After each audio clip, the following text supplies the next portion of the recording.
Hi everyone, welcome back to the CH Wine Tasting Room. This is Chris Lafleur, Super Sommelier, and I'm going to be bringing you some Pinot Noir from Oregon. Now this is coming from 3 appellations, co-blended. This is going to be Applegate Valley, Illinois Valley, and of course, Willamette, damn it, because we wouldn't have an Oregon Pinot Noir without it, would we? I mean, you could, but why? So what I love about this right away is you can see very clearly this is a nice pale wine. It's very clear, and Pinot Noir being so thin-skinned, it's showing the way that you kind of expect it to. I see it's still mostly ruby at its core, but it is beginning to lean a little bit garnet. This is 2022, so I think that even as a young wine, this is not a wine that's going to age for very long, but might still show really well in a couple of years. But let's double check that. We got to smell and taste this first. So on the nose, oh boy. Okay, so great, incredible silky texture. There's this wonderful note of sous-bois, nice wet leaves. And while there is fruit here, like crunchy cranberries and nice raspberries, it's really leading with this forest floor character. So it's got that signature Pinot Noir smell. Now, if you don't like that forest floor note, I think this still will not throw you off because this is an incredibly youthful wine. It's still really racy and fresh. Like the fruit, like I said, really crunchy. And I think on the palate, it's gonna be a delight. So let's confirm.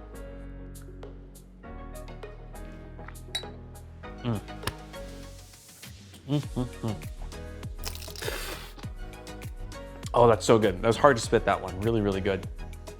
So really crunchy fruit on the palate still. The cranberries and raspberries are singing. They're even more expressive than before. And on the palate, underneath my tongue, I can really feel my mouth watering. So we've got that nice racy electric acidity that's gonna make this wine feel very alive. On the palate, of course, we still have this delicate note of sous-bois, of this mushroom note, of like rolling over a log in the forest and seeing those wet leaves and all the critters. And it's where I want Pinot Noir to be.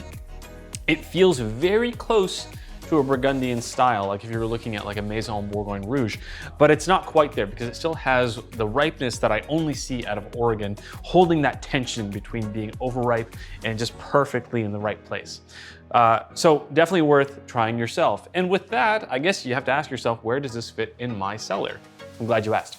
So this is nice and youthful right now. I think it's showing where it needs to be. And I think that this will still benefit from 1 to 3 years of age, but I think it's best right now. So if you get a case, this is something that you should be entertaining with and drinking before it's really been left in the cellar for too long. It gets a little long in the tooth. Try this alongside some tenderloin, something with some mushrooms, something like salmon, something with a little bit of dill and garlic butter. This is the kind of wine that'll pair with all those things. The tannins are really, really light, so we don't need to go with something with a lot of fat, but we do need something that needs some acidity to cleanse the palate. So that weight is gonna match perfectly with this. So I mean, I think that's it. If you don't want a case of this by now, then I think that you haven't been listening. This is incredible Pinot Noir. So I'm gonna continue drinking it, and I will see you at the next class.